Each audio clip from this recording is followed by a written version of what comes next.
Well, I'm joined here today with Patty Wang, the Manager of Loss Prevention and Recovery at Synergy Credit Union. Patty, first off, thank you very much for joining me today. Well, thank you for having me. You know, there's been a lot of talk about fraud lately in the world in general. So what kind of fraud have we been seeing here in our communities?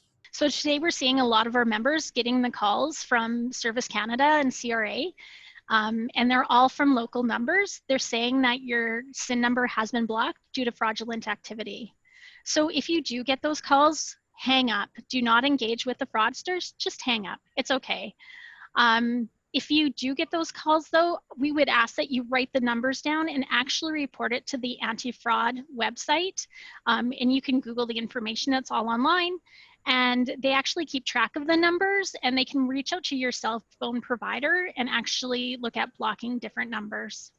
Who are the most vulnerable people when it comes to these types of calls or scams that we're getting? Unfortunately, everybody is vulnerable in these frauds. We're seeing everyone being affected, from the elderly to the young.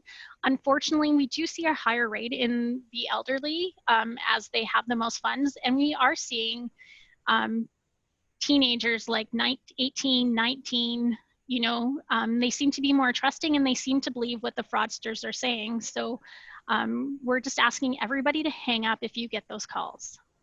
What should people do if they feel that their money is at a high risk? First thing I would do is call your local bank or your credit union and your credit card companies. I would go through all your transactions to make sure everything's legit.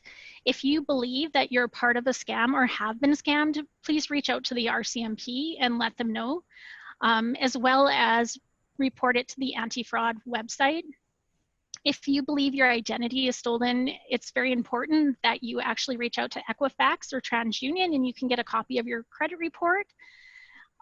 Or if you believe that you've been part of a scam or your friends or close family has, please reach out to the RCMP.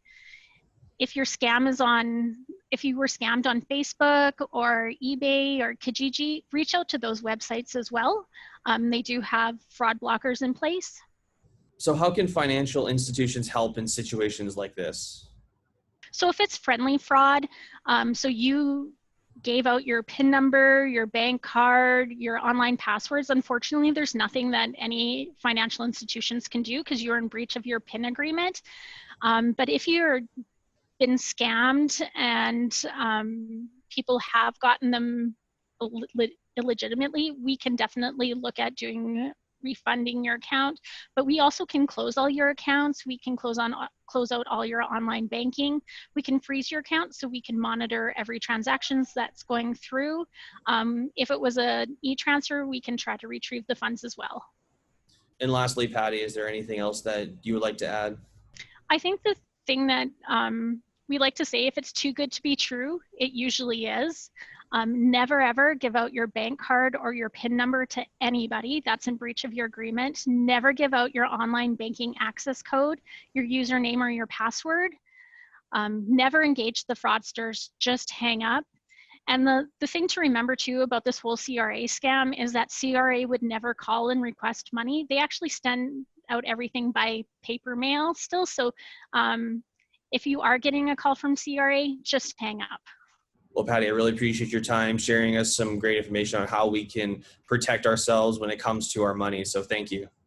Thank you for having me.